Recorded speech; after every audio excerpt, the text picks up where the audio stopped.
spit it out. Special delivery. I want that. Special delivery. I need that.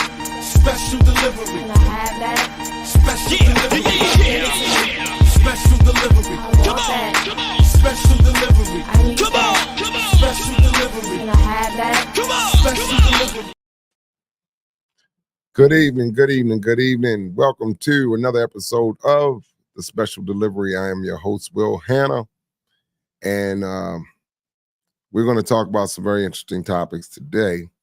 And I know we're about 3 or 4 weeks away from primary election 3 weeks ago. So we got some developments that'll happen around that. We'll talk a little bit about that. But I think we're episode 9. Episode 9. So this episode 9 of the Special Delivery. Hopefully you'll be around till we get to episode 900. But episode 9, we're glad to be here. We're post-election. This is our post-election show that, we had one before, but this is a kind of an update. A lot of people, let me jump right to the issue because we may spend some time on it. And I want everybody that's watching on Baltimore City Voters with our 12,562 followers and the tens of thousands that visit the page every month on Baltimore City Voters. But for everyone that's watching, I want you all to take a minute and gather some people together and sit and watch the show, because what I am going to do at about 7:25, is I'm actually going to go through, I'm going to read the complaint so that you all know exactly what was filed. And then if you ever have any question, you can always go back to this video and go back and see it if you don't have a hard copy. So I'm going to do that because the complaint itself was filed on behalf of the citizens of Baltimore.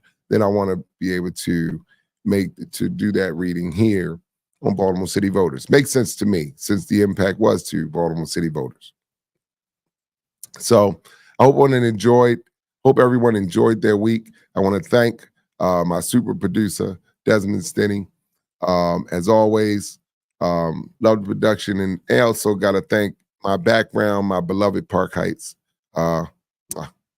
So let's go to the issue.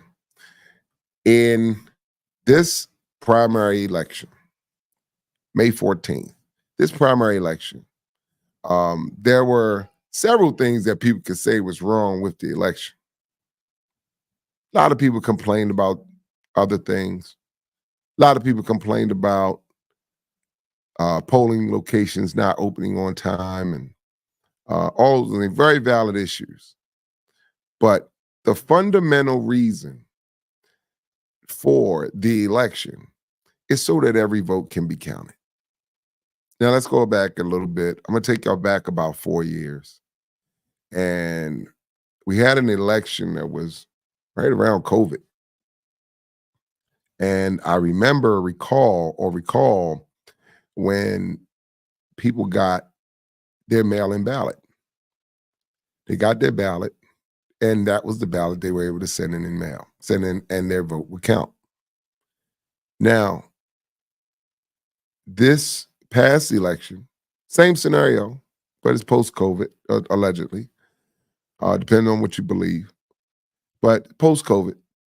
Now, this would be the first election since the last time that a lot of the voters would have gotten to cast their vote.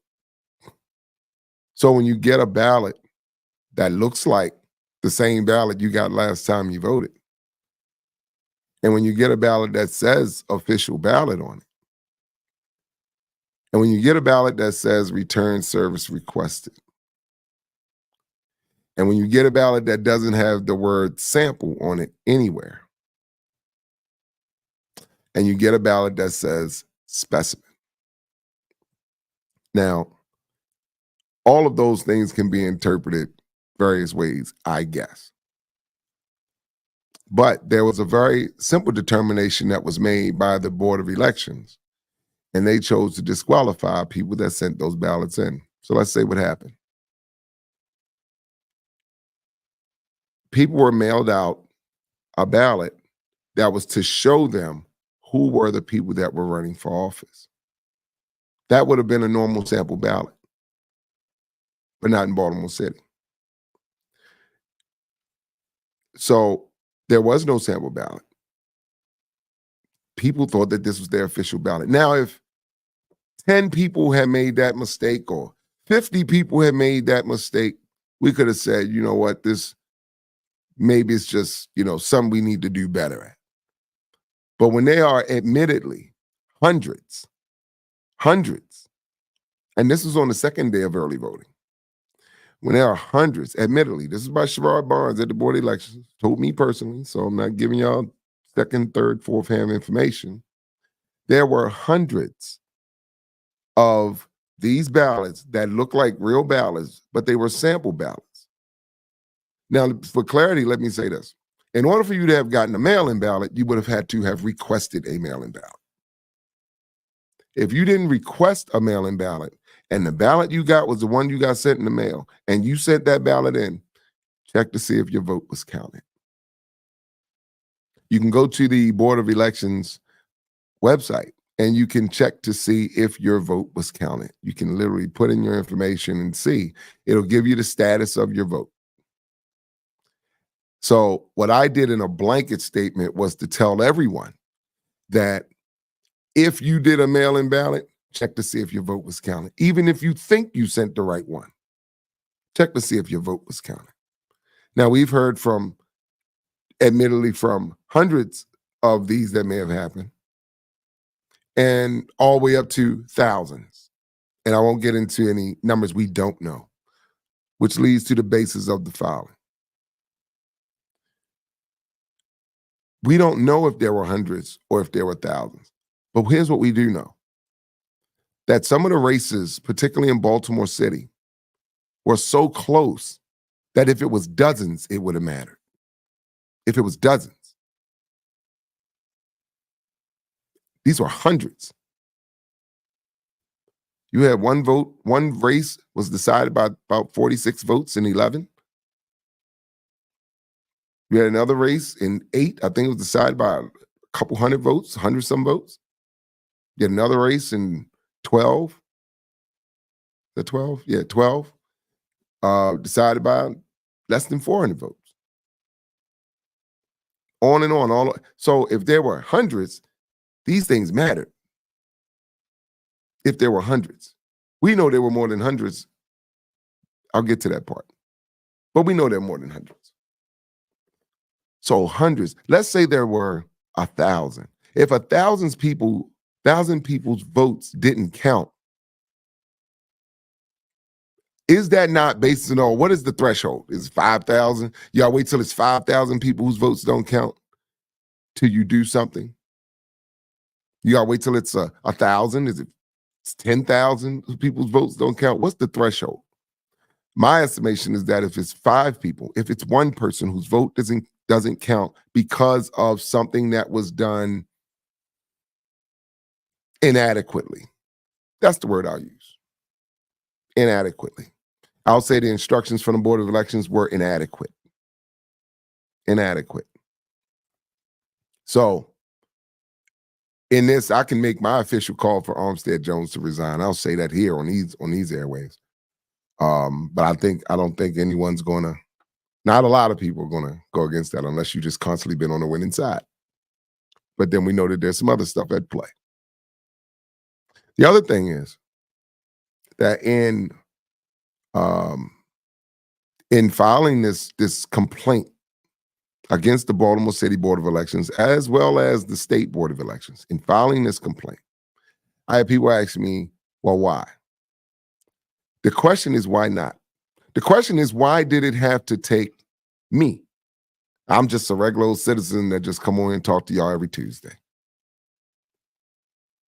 But why wouldn't every civil rights organization in this city, in this state, why would they not say, this is something that we should take up? Not like they didn't know. Very pointedly, I personally talked to Joshua Harris, the vice president of the Baltimore City NAACP branch, personally on the second day of early voting and said, this is going to be a problem. Not only that, several people that were on various campaigns reached out to the same individuals. at the NAACP. Kobe Little was personally reached out. Personally. Joshua Harris personally reached out. Not just by me, but by several other people. So if we're not going to stand up for, if the longest standing civil rights organization in the country is not willing to stand up for a very issue around voting rights, which is the basis of their existence, what are we doing? What are we doing? And I have to call things the way that they are because that's the way people know that I am. I know that some of these situations could have been avoided had we had the right people to injunct the process. Knowing that there was a problem, admitted by the Board of Elections saying that there was a problem, that they had received some of the sample ballots back. They never said how many. They never disclosed how many of those sample ballots that they received back from voters. This went against the intent of the voter, and you denied them a realistic opportunity to cast their vote. There was a news report on Fox 45 where Armstead Jones said they were going to reach out and contact each person that returned a sample ballot. Now, we have a hard time waiting on the Board of Elections to count the regular votes, to count stuff, the normal stuff that they should be able to do, 1, 2, 3, 4, that kind of stuff. We have a hard enough time getting to do it. For us to go back and have them do something extra, I don't think nobody believe that. Nobody can't believe that. So here's the thing. When you tell people you're going to call them, what if you call them and you don't get an answer the first time you call? Well, you going to call them back? Probably not. What number you going to call them from? Is it going to look like a telemarketer? They're probably not going to answer. But what does that have to do with getting them an opportunity to vote? Because there were options that the Board of Elections had. They could have said, we're getting so many of these back. They could have delayed the election. They could have extended it, not delayed it, but extended it. Could have extended the election.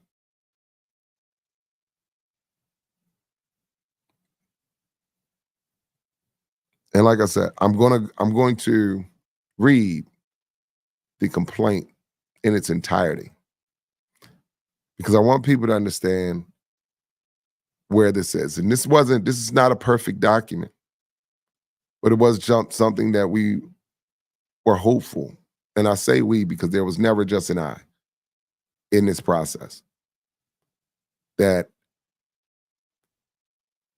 for too long, we've seen things in Baltimore, election processes all in Baltimore, just be crazy. A lot of stuff that doesn't make sense. And usually if it doesn't make sense, it probably doesn't. It just doesn't make sense. Probably not real. It's probably not real. So I really want people to understand that this wasn't about getting attention. This is about having people, there are thousands of people in this city, having an opportunity to have their voice heard and have their votes counted. It matters. It mattered in the mayoral race, mattered in a lot of the races across the city. But we just don't know how many. So I'm going to get it up. Okay, so here we go. In the United States District Court of Maryland, Will J. Hanna II, on behalf of the citizens of Baltimore City and others similarly situated, versus the Baltimore City Board of Elections, Armstead Jones, Director of the Baltimore City Board of Elections, and the Maryland State Board of Elections, Jared Demarinis, State Administrator of Elections. The complaint. The plaintiff, a resident of Baltimore City, brings forth this action against the Baltimore City Board of Elections The Maryland State Board of Elections and Armstead Jones in his official capacity as director of the Baltimore City Board of Elections, and Jared Demarinis in his capacity as administrator of the Maryland State Board of Elections. The plaintiff in this matter makes a claim of violation of the Voting Rights Act of 1965 by the defendants against the citizens of Baltimore City. Baltimore City is a municipality within the state of Maryland and is governed by the laws of the state. The defendants have statutory powers, duties, and responsibilities concerning the conduct of elections within the city of Baltimore, Maryland. Mr. Hanna's complaint alleges that the defendants' election policies and practice have denied citizens of the city of Baltimore an equal opportunity to participate in the election process in violation of the Voting Rights Act of 1965, as amended 42 U.S.C. 1973, and the guarantee of the 14th and 15th Amendments of the United States Constitution. Specifically, the plaintiff claims that the Baltimore City Board of Elections, in a process overseen and authorized by the Maryland State Board of Elections, did in fact mail ballots to residents of Baltimore City that were not standard, ambiguously instructed, and admittedly confused voters of the city's primary election held on May 14, 2024. The plaintiff contends that citizens received erroneous ballots and mailed them into the Baltimore City Board of Elections, and that those ballots were disqualified and defined as, quote, sample ballots, end quote. In that, hundreds, if not thousands, of ballots submitted by voters and citizens of Baltimore City have been disqualified by the defendants' lack of clarity and inconsistency. The defendants' election policies and practices have illegally conditioned the right to vote of United States citizens in the city of Baltimore on such persons' ability to read and understand or interpret the voting process related to mail-in ballots and other processes in violation of Section 4E of the Voting Rights Act.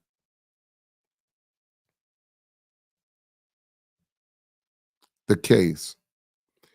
In the case of United States versus Burks, 250, the court granted the plaintiff's motion for preliminary injunction to prevent the defendants from conducting the May 20, 2003 primary election using practices and procedures that would violate Sections 2 and 4E and or 208 of the Voting Rights Act. It is in Burks that we claim the same injustices and violations to the Voting Rights Act. In this case, it's requested that this court deem this complaint in the alternative a motion for injunctive relief on behalf of the citizens of Baltimore City. Defendant Armstead Jones has made public media commentary on the missteps and errors of the Baltimore City Board of Elections and the Maryland State Board of Elections. The violations include the prevention of eligible voters from voting for a person or persons of their choice in violation of Section 208 of the Voting Rights Act. In a media statement, Mr. Jones admitted the error of the sample, quote, sample ballots and stated, we will try to contact, quote, we will try to contact all of the residents that have submitted the sample ballots and ask them to go vote in person, period, end quote. This statement does not satisfy the requirements by the defendants to ensure that the intent of the voter is preserved. The defendants have also not made clear the actual number of erroneous ballots returned to them and has failed the citizens of Baltimore by not ensuring that their votes are counted.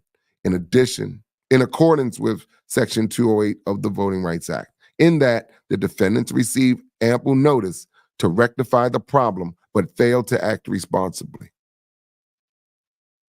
Many of the persons injured pursuant to this claim are seniors and African Americans whose right to participate in the democratic process has been abridged by individuals and entities that has failed to fulfill their responsibilities and manage the voting process with integrity.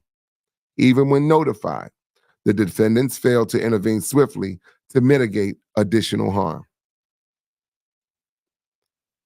The now deemed, quote, sample ballots mailed to the Baltimore City Board of Elections and authorized by the Maryland State Board of Elections does not include the word sample anywhere on the document.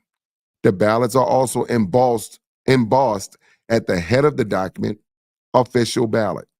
This in itself has confused some of the most astute voters in the city of Baltimore and further challenges those with disabilities, seniors, and less experienced citizens in the voting process. The sample ballots were also marked return service requested, which had been interpreted as being the official ballot to return to the defendants. While there were reports that the defendants would notify persons that mailed in the erroneous ballots so that they could have an option to vote in lieu of the sample or, quote, specimen ballot, there is no record verifying the names, number of persons affected or contacted. In fact, there are reports that many of the ballots submitted were not only disqualified, but possibly destroyed. Relief sought.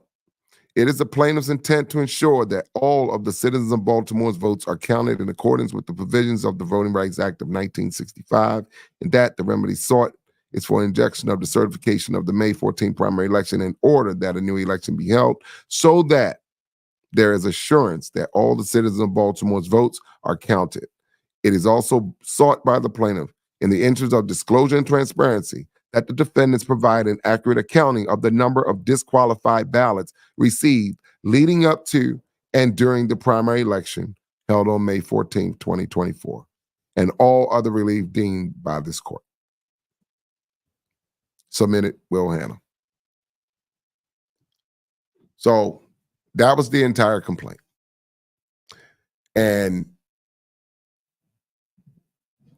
the basis is that a lot of you and a lot of my family members and a lot of seniors and a lot of people across the city did not get afforded an opportunity to vote, not a fair opportunity to vote. And I think about the residents at Lakeview Towers. I think about them for a second, where I know how a lot of the seniors turn their votes in. They have one person there, and they may collect all of the votes on their hallway, and then they go and they turn them all in, and they just drop them in the box. Well, we know that happened at Lakeview Towers. And so if that happened, and there are over 200 residents in that building, and for the most part, they all turned their votes into the same person that dropped them in the box at the same time. That was 200 and some votes. Just in that building. Just in that building. And I think about all the other senior buildings around this city. Who else did that happen to? Who else wasn't clear on the instructions? I know people that ran for office that sent in that sample ballot and thought it was the real ballot.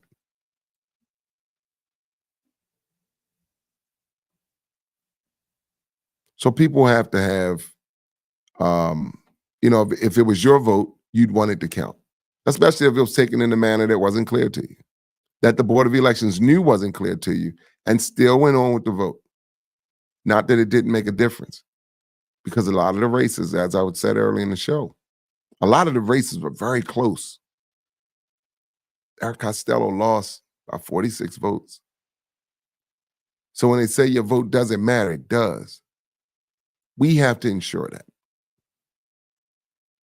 And I'm actually a little surprised that not one incumbent, not one person in office, not one elected official has said anything about it.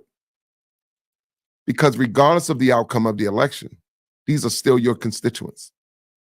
Not one, not at the federal level, all the way down to the city level. Not one elected official said anything, knowing and admitting that the Board of Elections said that this was an issue. No one said anything. Not one of them has said anything. Not any of our congressmen, not any of our U.S. senators, certainly not the mayor, not the governor, not the attorney general.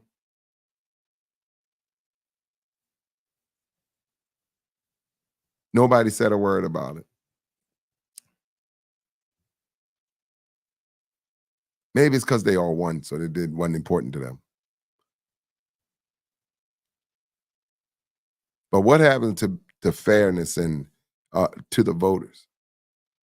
Regardless, even if you won, still make it fair, make it about them. Or was your race so close that if you do, and I thought that there was a percentage that the board had to be within to where they did an automatic recount. Talk about that too. I'm sure there's a window or there's a number, there's a certain percentage. If the race is so close that it has to be an automatic recount. Somebody correct me on that. I could be wrong. Somebody correct me. And so if a lot of those races were that close, why were there no automatic recount?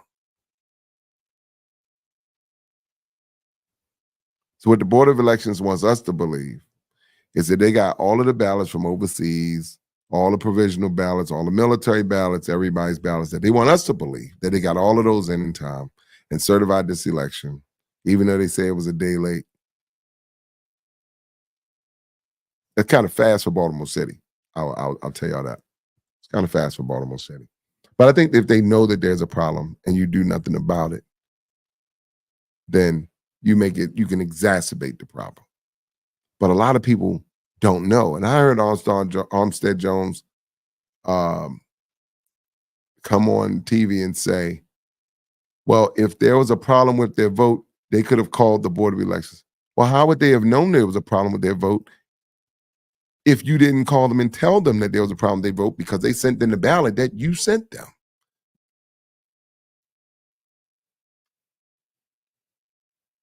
Why would they think there was a problem with their vote? Why would they call you? It was upon you to say, hey, there was a problem with your ballot. We need you to send in provisional ballot, or we just need you to go vote because apparently that ballot's not going to count anyway. So we just need you to go vote. I know that when people running for office, they find a whole lot of ways to get in contact with people. Why didn't any of the candidates? Why didn't any of the incumbents? And I know they didn't think it was a thing. But they could have said, hey, it's a problem with this.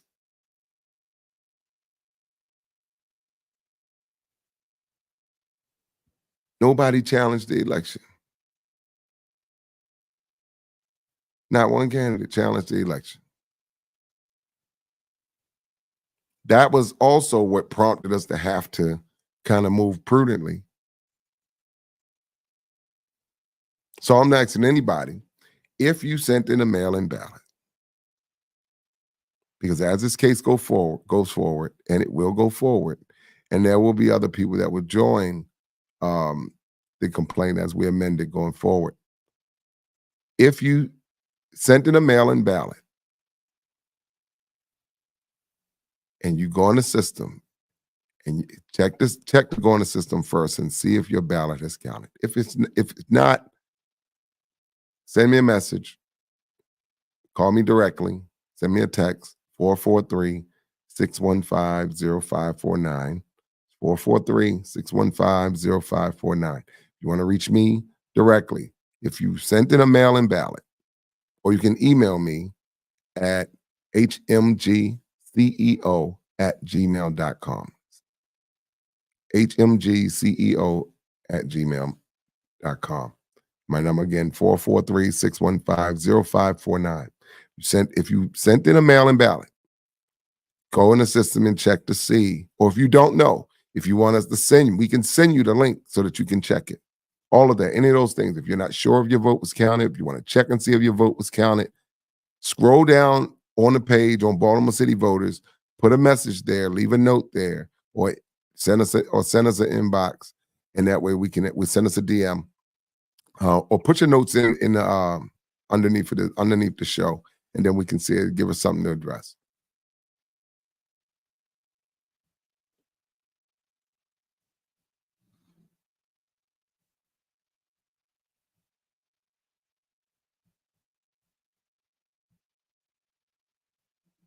Now, next steps. A couple things going forward, and I'm not going to talk too much about it because I don't want to give out certain information. But I would love for if they watch this this episode. I would love if anyone from the NAACP, anyone from the ACLU, any of them, reach out to us. More than welcome, more than happy to get your insight, your input. It's not an arena that I know personally very well, but we need experts here that understand and know the voting rights process. And how do we get to a point where this nonsense stops in Baltimore? Too long we've been having all these elections go on and stuff happens with the numbers and we can get to that's a whole nother conversation with how numbers get skewed during not even just elections. Not even just elections. There are things that happen every day in Baltimore where we try to figure out, well, where do you get those numbers from? Well, I always say, and I have a feeling, that anything digital can be manipulated. I have a feeling anything computerized can be manipulated. You know, I would rather elections be done, with the old piece of paper, look like a, Scantron sheets, But every day, there are things we go through every day in life. We're constantly tracked. You're tracked if you go and apply for a car and you use your social security number. Well, you're tracked. That number goes somewhere. That information goes somewhere. Goes to marketing people, goes to whoever. But there's somebody that keeps data on who you were when you got to that car dealership. When you go to buy a house, your data's everywhere. People know you're looking for a house. And it's funny how you can go look at a house tomorrow and it'll hit your credit report the next day. So it's tracked. It's trackable data. In Baltimore, they track data that they can justify because they create it. They create it. So, but that's a whole conversation. I will talk more about that next week, the same way I promise y'all. The same way I said I was going to talk about the election and getting this complaint on the last show. I know I said we were going to have some other action. We did that action. And so now we're just going to wait and see kind of how the process goes, what the court sees and says. But again, people, you all need to be informed of these things that are going on. And let me jump to another topic as we talk about documentation. And this is the development issue that happens in a lot of the neighborhoods. If you are the president of your community organization, if you have a neighborhood where there's a lot of development going on, if you're in a neighborhood that lacks development, I'm going to do an entire show on community benefits agreements. I'm going to do an entire show on community benefits agreements. That'll probably be in maybe episode 11 or 12. But I'm going to do a show on entirety on community benefits agreements. What you can ask for, what you should ask for, where it comes from, who to ask for it from. Community benefits agreement is really just an agreement that, a developer or a development firm makes with the community and says, we're going to give you this, and we want your support. And this is how we mutually agree. And there's usually a percentage of that. A percentage of the developer's fees that goes in there. But I'll talk about that during the show. I won't get too much because I want to give y'all something to look forward to. I think in week episode 12 or 13, I think we'll do that episode 11. Episode 12 or 13, we're looking to have U.S. Senate candidate, the Democratic nominee, Angela Alsobrooks, will be joining us over the next few weeks. And so we're looking forward to that. We are going to offer the same opportunity to former Governor Hogan as well. We'll extend the opportunity to him as well. So Be a good perspective. Just because there's not an election, well, there is an election coming. There's always an election coming. So I want y'all to stay tuned right here. We're going to bring most of the candidates that are still in some very good races. One race that I like is Johnny O and Kim Klacik. They're both funny. So it's going to be an interesting race. I can't wait. I'm waiting on the debate. Johnny O and Kim Klacik on the stage together. It's going to be hilarious. It's going to be hilarious. But they're two great people. They're great friends, but it's just going to be, I can imagine, because Johnny's a funny guy, and I know Kim is Kim, and she is, that's going to be an interesting debate. I'm looking forward to it. I don't know who else is, but maybe people didn't know that was coming up. Kim Klacik versus Johnny Olszewski, talking about the issues that matter to you. In is that District 3? Congressional 3? Yeah, I think it's Congressional 3. Yeah, that's going to be an interesting race. We know about, of course, we know about the U.S. Senate race with Angela Alsobrooks and Larry Hogan. Well, does Andy Harris have an opponent this time? I don't know if he does. I don't know if it matters. It may not matter. Andy Harris may be there as long as he want to be. And then you have Kwesi, and I know I think there's a Republican town on the other side. You know what I find interesting that I have to, a lot of people don't know. There are people that don't know that that Congress people only serve for 2-year terms. They only serve for 2-year terms, people. Congressmen do not serve for 4 years. They only serve a 2-year term. The U.S. senators serve a 6-year term. And people probably like, how's that fair? I don't know how it's fair either, because I'm saying, like, you constantly, if you only get to serve 2 years, you're just doing nothing but campaigning. The whole term. You're just campaigning the entire time you're in office. But good races going on. We're going to talk more about those in the coming weeks. We're going to I want to get Kim Klacik, and I want to call Kim. Kim, if you're watching, we want you on a special delivery. And Johnny O, if you're watching, we want you on a special delivery. We don't discriminate. We take them all. We want everybody to come on, talk about the issues, because what happens in this forum is that if you're in the debate stage, you might get 10 minutes to talk, total time. If we add up the time, you get a minute here, you get a 30-second rebuttal, you get another minute, you get a 2-minute opening statement, you get a minute and a half closing statement. A little different. Here, you get a good 30 minutes. You can talk about everything you want to talk about on this show. You can talk about your policies. You can talk about different policies towards different things. And you'll have more time to talk about it. So why not come on this show and talk about what you want to talk about? It's going to be more effective. And you can take this clip and you can share it with everybody. You can cut me out of it if you want. I'm just saying you can take this clip and talk about your policies for about 30 minutes and give the voters an opportunity to know who you really are and what you're really about. So if you're a candidate and you're running for, and you have if you're a candidate and you have a race in November, you have an opponent in November, you're in the general election, give us a call, reach out to us.